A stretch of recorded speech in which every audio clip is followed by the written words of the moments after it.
श्री स्वामी समर्थ. एक रहस्यमय व सत्यप्रेरित लघुकथा. एका लहानशा गावात भास्करराव नावाचा गरीब पण श्रद्धाळू माणूस राहत होता. घरात अन्न नाही, काम नाही आणि आजारी आई, अशी बिकट अवस्था. एके रात्री उपाशीपोटी झोप लागली आणि स्वप्नात एक तेजस्वी तेजोमय पुरुष दिसले.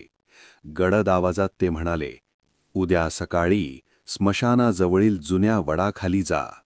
जे मिळेल ते उचल." भास्करराव घाबरून उठला, पण मनात श्रद्धा होती, हे स्वामींचेच बोल असणार. सकाळी लवकर तो वडाखाली गेला. तिथे एक जुनी मळकट पिशवी होती. मनात शंका आली, स्मशानाजवळ कोण काय ठेवेल? पण स्वामींच्या आठवणीने त्याने पिशवी उचलली. पिशवीत काहीच नव्हते, फक्त भस्म. तो निराश होऊन घरी आला. आईच्या कपाळावर ती भस्म लावताच आईने डोळे उघडले.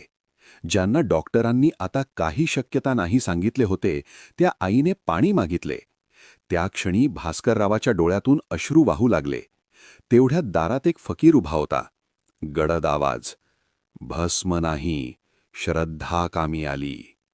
क्षणातच तो फकीर अदृश्य झाला आणि घरात एक सुगंध दरवळ लागला.